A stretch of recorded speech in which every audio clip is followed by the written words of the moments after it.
بسم اللہ الرحمن الرحیم۔ سورہ فاتحہ کی فضیلت، سورہ فاتحہ کی برکتیں۔ حدیث مبارکہ سے پیش کروں گی۔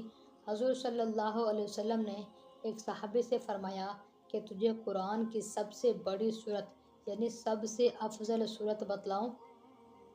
فضیلت کے لحاظ سے سب سے بڑی سورت ہے، الفاظ کے لحاظ سے نہیں۔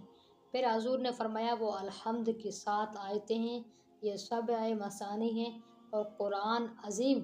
بعض صوفیاء سے منقول ہے کہ جو کچھ پچھلی کتابوں میں تھا وہ سب کلام پاک قرآن میں آ گیا، جو کلام پاک میں ہے وہ سب سورہ فاتحہ میں آ گیا، جو سورہ فاتحہ میں ہے وہ بسم اللہ میں آ گیا، اور جو بسم اللہ میں ہے وہ اس کی با میں آ گیا۔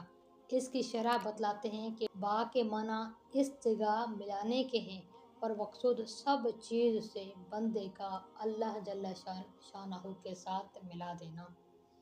حضور صلی اللہ علیہ وسلم کا ارشاد ہے کہ اس ذات کی قسم جس کے قبضہ قدرت میں میری جان ہے کہ ایسی صورت نازل نہیں ہوئی نہ تورات میں، نہ انجیل میں، اور نہ زبور میں، اور نہ بقیہ قرآن میں۔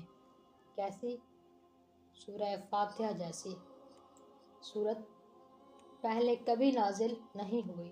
مشائخ نے لکھا ہے کہ اگر سورہ فاتحہ کو ایمان اور یقین کے ساتھ پڑھے تو ہر بیماری سے شفا ہوتی ہے، دینی ہو یا دنیاوی، ظاہری ہو یا باطنی۔ لکھ کر لٹکانا یا چاٹنا بھی امراض کے لیے نافع ہے۔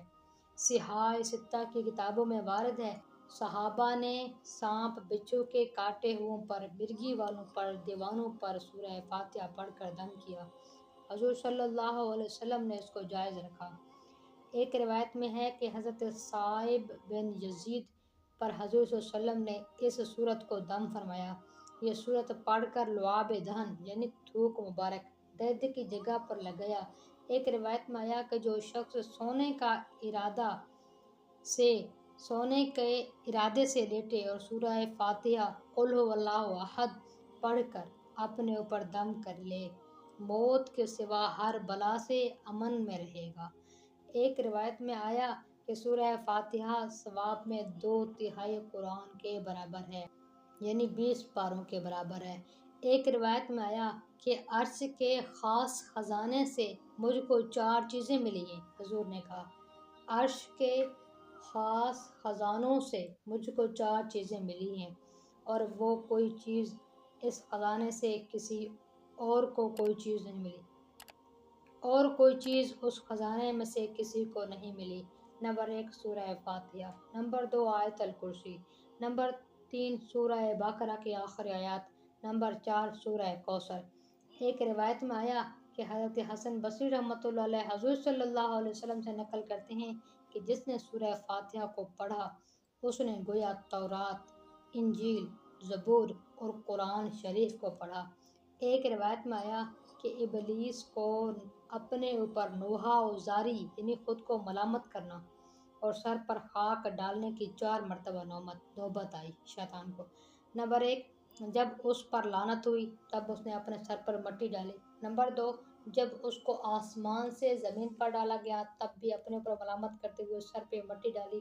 نمبر 3 جب حضور صلی اللہ علیہ وسلم کو نبوت ملی تب بھی اس نے اپنے سر پہ مٹی ڈالی۔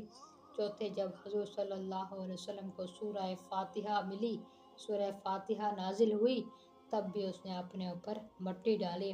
شعبی رحمۃ اللہ علیہ سے روایت ہے کہ ایک شخص ان کے پاس آیا اور درد گردہ کی شکایت کی۔ حضرت شعبی نے کہا کہ اساس القرآن پڑھ کر درد کی جگہ دم کر۔ اس نے پوچھا کہ اساس القرآن کیا ہے؟ شعبی رحمۃ اللہ علیہ نے کہا سورہ فاتحہ۔ مشائخ نے اعمال مجرب میں لکھا ہے کہ سورہ فاتحہ اسم اعظم ہے، ہر مطلب کے لیے پڑھنی چاہیے۔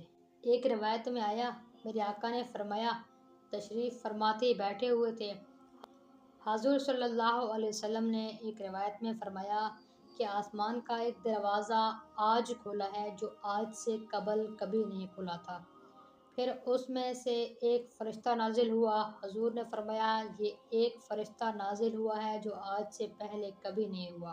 پھر اس فرشتے نے عرض کیا کہ 2 نوروں کی بشارت لیجئے جو آپ سے قبل کسی کو نہیں دیے گئے، ایک سورہ فاتحہ، دوسرا خاتمہ یعنی سورہ بقرہ کی آخری آیات، آخری رکوع۔ ان کو نور اس لیے فرمایا کہ قیامت کے دن اپنے پڑھنے والے کے آگے آگے چلیں گے، اس کے لیے نور کا سبب بنیں گے۔